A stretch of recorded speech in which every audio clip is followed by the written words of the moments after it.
Assalamualaikum warahmatullahi wabarakatuh. Minggu ini kita melanjutkan materi yang minggu lalu, masih dengan judul yang sama, yaitu analisis volume, biaya dan laba part 2. Oke.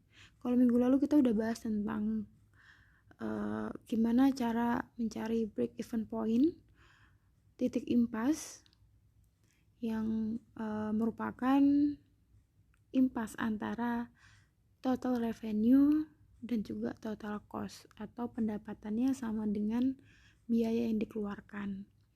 Nah, selanjutnya kita ada pendekatan lain untuk menganalisa biaya, terus volume dan laba, yaitu alatnya namanya contribution margin. Ini kalau di analisa itu masih sama, masih ada di laporan laba rugi gitu ya. Maksudnya akun-akunnya terkait semuanya. Oke, alat yang pertama selain BIP tadi ada namanya contribution margin atau margin kontribusi. Itu apa? Jadi contribution margin adalah selisih antara pendapatan penjualan dengan semua biaya variabel. Berarti ada 2 poin, pendapatan penjualan dengan biaya variabel. Namanya selisih berarti dikurangin, ya, dikurangin.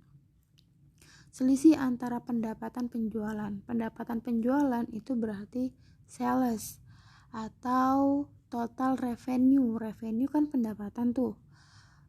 Atau kalau di breakdown, total revenue sama dengan P kali Q atau price dikali quantity. Price itu harga, quantity itu jumlah yang terjual, maka akan dapat pendapatan atau sales. Kita kurangi dengan semua biaya variabel. Biaya variabel berarti variable cost. Variable cost berarti biaya yang dia akan berubah seiring dengan jumlah penjualannya dia atau produksinya dia, seperti biaya bahan baku ya. Jadi semua biaya variabelnya itu dikurangin. Makanya rumusnya adalah contribution margin sama dengan TR kurangi VC atau total revenue, sama ini total revenue dikurangi dengan variable cost ya. Total revenue itu berarti pendapatan dikurangi dengan variable cost-nya. Total pendapatan adalah P kali Q dikurangi VC, variable cost-nya. Ini berarti total variable cost ya, bukan average, tapi total variable cost. Besaran untuk menutup biaya tetap dan memberikan keuntungan per unit.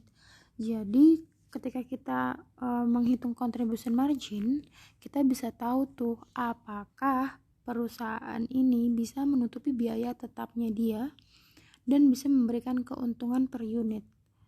Kalau dijabarkan, kalau MK ini sama dengan margin contribution, kalau margin contributionnya sama dengan biaya tetap, berarti impas.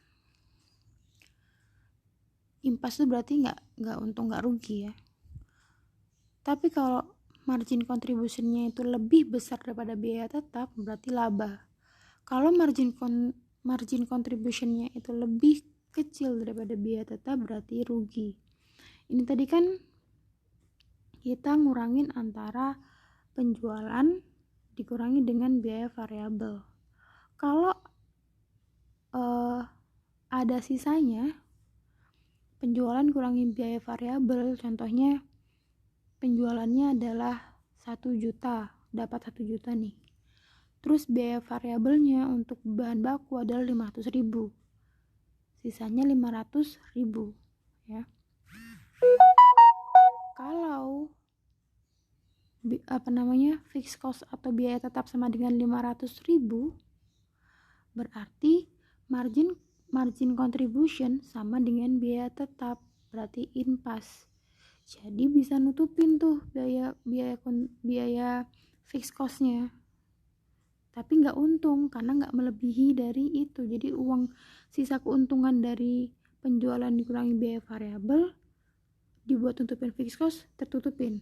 Tapi nggak ada sisa lagi buat keuntungan. Itu berarti impas. Tapi Contohnya, kalau penjualannya 1 juta, terus kemudian biaya variabelnya adalah 500.000 dan biaya tetapnya ternyata 700.000, berarti perusahaan cuma bisa nutupin biaya fixnya 500.000 kan, masih ada 200.000 yang belum bisa tertutupi. Berarti kita masuk ke sini ya, biaya tetapnya itu lebih besar daripada margin contribution, maka rugi. Orang fixed cost-nya 700, margin contribution-nya adalah 500, ya berarti kan kurang 200, berarti rugi. Ya, sebaliknya kalau margin contribution-nya itu adalah dapatnya 700, tapi biaya tetapnya adalah 500, berarti perusahaan bisa nutupin fixed cost-nya. Yang tadi fixed cost-nya 500, punya uang 700, ya harus ditutupin, berarti sisa 200, berarti 200 itu adalah keuntungannya. Nah gitu, jadi contribution margin bisa kita gunakan untuk kita tahu apakah bisa menutupi biaya fixed cost-nya dia gitu, dan apakah memberikan keuntungan per unit. Jadi kalau ini adalah contribution margin in total, karena yang dipakai apa? Yang dipakai adalah total revenue dan total variable cost.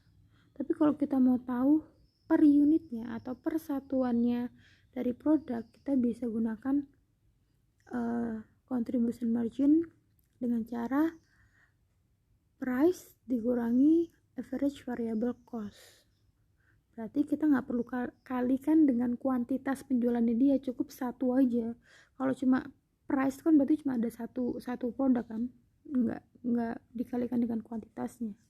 Berarti price satu produk dikurangi dengan AVC. AVC itu berarti rata-rata variable cost.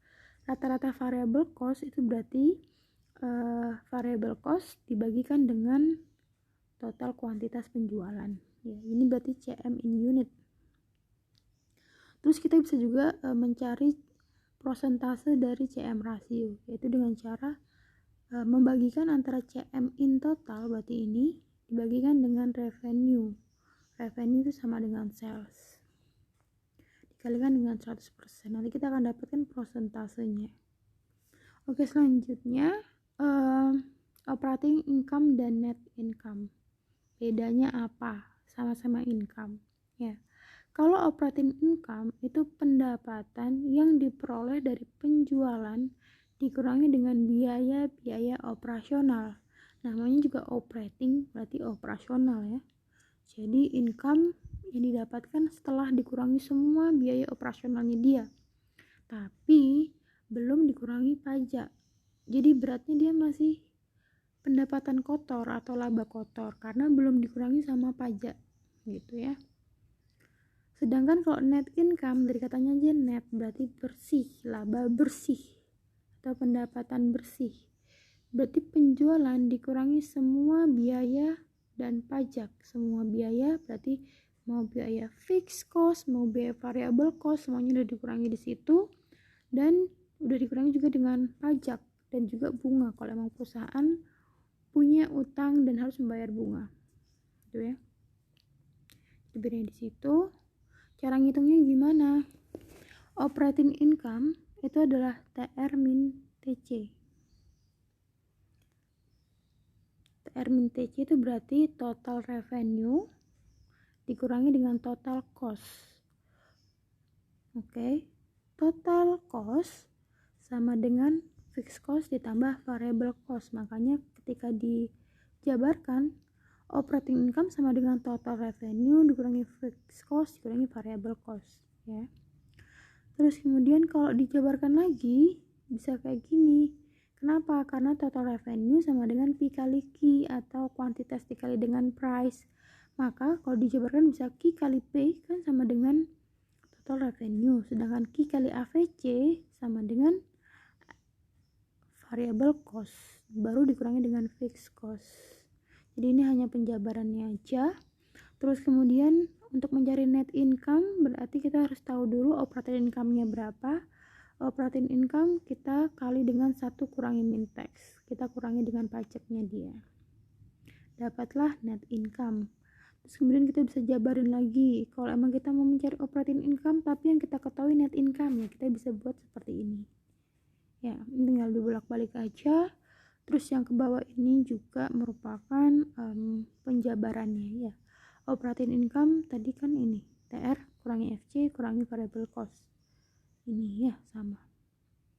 Terus jadi ini sama dengan ini. Kenapa rumus-rumus ini dijabar-jabarkan? Karena di soal itu terkadang nggak serta-merta langsung OI gitu, enggak. Jadi dia ngasih akun-akun yang akan lebih tepat jika menggunakan rumus yang ini kayak gitu. Jadi pinter-pinter kita untuk menjabarkan rumus aja.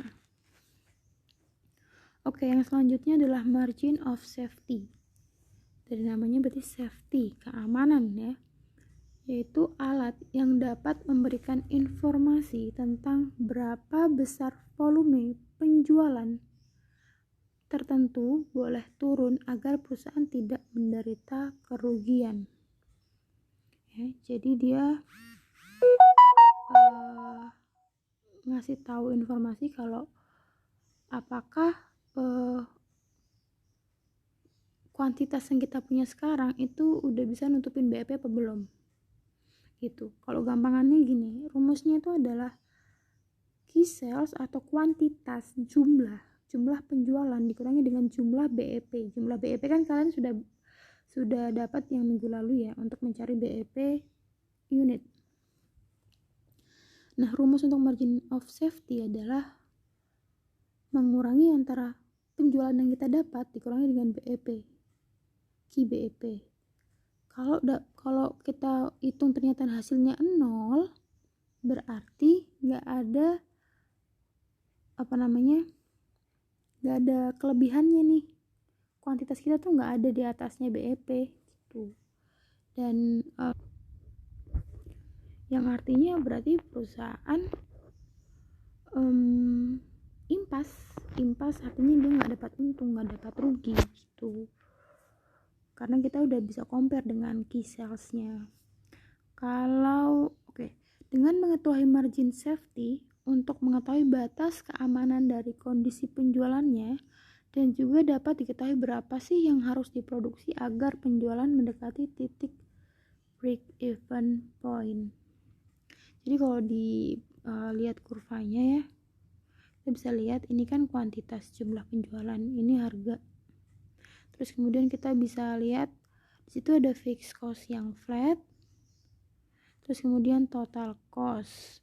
Kenapa total cost mulai dari sini? Karena memang perusahaan pasti membayar fixed cost dengan pasti kan, jadi makanya di sini pertemuan antara total cost dan total revenue imbang sama, itu berarti BEP. Jadi titik BEP nya di sini. Terus kemudian BEP ini bisa, jadi pada titik ini pada kuantitas sekian itu perusahaan mengalami keuntungan dan mengalami keuntungan yang sama dengan mengalami total revenue-nya sama dengan total cost-nya dia ya pada kuantitas ini. Terus margin of safety-nya itu di sini. Perbedaan antara key BEP sama total sales yang sebenarnya. Gitu ya. Jadi kalau margin of safety-nya lebih besar daripada 0, yaitu berarti perusahaan aman gitu, karena memang perusahaan bisa menjual di atas BEP. Ya, ini kan di atas BEP nih. Jadi udah aman margin of safety, berarti dia aman karena dia bisa total revenue-nya dia lebih besar daripada total cost-nya dia. Oke. Selanjutnya leverage operasi atau operating leverage menggambarkan kemampuan perusahaan menghasilkan laba dari biaya tetapnya. Semakin banyak laba yang dihasilkan perusahaan pada tingkat biaya tetap yang konstan, maka semakin tinggi leverage operasi. Jadi kalau tadi kita ngeliat dari segi variable cost ini ngelihat dari sisi fixed cost-nya. Rumusnya gimana? Rumusnya adalah DOL itu berarti operating leverage, degree of operating leverage sama dengan CM per OI. CM itu berarti contribution margin dibagi dengan operating income. Contribution margin dijabarkan sama dengan total revenue dikurangi variable cost per operating income juga dijabarin jadi TR kurangi VC dikurangi FC ya. Oke. Ini merupakan income statement internal use atau kalian sering dengar laporan laba rugi penggunaan internal. Maksudnya apa? Bedanya apa sama yang kalau dipublish di Bursa Efek Indonesia? Kalau yang internal use biasanya dia lebih rinci dan banyak memuat informasi-informasi yang mungkin nggak diperlihatkan secara publik gitu. Contohnya kayak harga bahan baku yang rinci banget, nah itu mungkin biasanya nggak diperlihatkan. Cuma kalau ini versi yang simpelnya gitu ya, karena kan memang biaya perusahaan kan banyak sekali ya, tapi ini versi simpel bentuknya seperti ini. Nah, di mana-mana laporan laba rugi pasti dimulai dengan pendapatannya dia, terus harus dikurangi dengan biayanya dia, baru kita akan tahu apakah untung ataukah rugi. Juga sama seperti ini, jadi di awal itu ada sales atau revenue penjualan dia, P kali Q ya di atas, terus kemudian kita harus mengurangi dengan semua biaya-biaya dia. Oke, yang pertama kita mengurangi dengan variable cost. Kenapa variable cost duluan? Karena setidaknya perusahaan harus bisa menutupi biaya bahan bakunya dia untuk bisa tetap beroperasi. Ya. Oke, di sini ada variable manufacturing cost, berarti seperti biaya untuk bahan baku. Kemudian variable marketing and administration cost yang sifatnya memang berubah seiring dengan jumlah penjualan. Sales dikurangi dengan variable cost akan dapat contribution margin. Terus kemudian kita kurangi dengan fixed cost. Fixed cost mungkin ada fixed cost yang terkait dengan manufacturing cost, mungkin biaya sewa, biaya gedung, biaya peralatan pelengkapan gitu ya. Terus fixed marketing administration cost yang terkait dengan marketing dan administrasi yang sifatnya fix. Kita kurangi lagi lah contribution margin dikurangi dengan fixed cost, kita akan dapat operating income atau laba operasional atau earning before interest and tax. Jadi saya lupa ngasih tahu ini. Earning before interest and tax itu juga sama dengan operating income, yaitu pendapatan sebelum dikurangi bunga dan pajak ya. Oke. Sini lagi, jadi kita udah dapat operating income. Kalau kita mau tahu laba bersihnya perusahaan berapa sih? Ya berarti kita tinggal kurangi dengan bayar pajaknya berapa. Tapi kalau perusahaan nggak bayar pajak, nggak bayar bunga, ya berarti operating income sama dengan net income-nya gitu. Oke, selanjutnya ini ada tugas terakhir kalian ya berarti ya. Jadi di sini ada Cafe Setiarius, yaitu adalah kafe yang menyajikan kopi luwak. Dalam 1 tahun fixed cost yang dikeluarkan adalah 100 juta. Digunakan untuk menyewa bangunan dan 48 juta untuk peralatan coffee maker. Ingat, berarti fixed cost-nya ada 2. Terus kemudian variable cost-nya, kafenya enggak konsisten, Cafe Setiarius maksudnya, terdiri dari biaya bahan baku kopi, yaitu 10.000 per kopi, dan biaya tenaga kerja dan lain-lain 3.000 per kopi. Ingat, karena dia per kopi berarti dia sifatnya masih unit. Kalau masih unit berarti harus dikalikan dengan kuantitas dia, kuantitas penjualan dia ya. Ini adalah variable cost-nya. Oke, rata-rata kopi yang terjual dalam 1 tahun adalah 200.000 kopi. Sedangkan rata-rata harga kopi dijual dengan harga 20.000 per kopi. Tugas kalian adalah gambarkan kurva BEP serta nominal masing-masing bagiannya. Kurva BEP berarti yang ini, lihat. Berarti kalian harus mencari kuantitasnya berapa, P-nya berapa, fixed cost-nya berapa, BEP-nya berapa, total revenue berapa, total cost berapa, margin of safety berapa. Pada dasarnya semua saling terkait ya. Kalau kalian nyari BEP, kalian kan juga harus nyari TR, nyari TC, dan lain sebagainya. Buat dalam bentuk grafik seperti ini. Bisa kalian tulis tangan juga nggak apa-apa. Terus kemudian yang kedua, dengan tax 15%, kalau perusahaan harus bayar pajak 15%, hitunglah net income ini dan buatkan income statement internal use untuk Cafe Setiarius per Desember 2019. Berarti semuanya ini harus kalian gambarkan ya. Ini bisa disesuaikan aja, ini disesuaikan dengan yang ada di sini ya. Intinya kalian harus dapat net income, tapi harus dibikin seperti laporan laba rugi internal use. Oke. Ini selanjutnya ini ada rangkuman dari rumus-rumus yang bisa digunakan. Sekian, semoga bisa membantu, semoga jelas. Mohon maaf jika selama ini ada salah-salah kata kalau dalam menjelaskan. Semoga bisa dipahami, semoga ilmunya berkah. Terima kasih. Wassalamualaikum warahmatullahi wabarakatuh.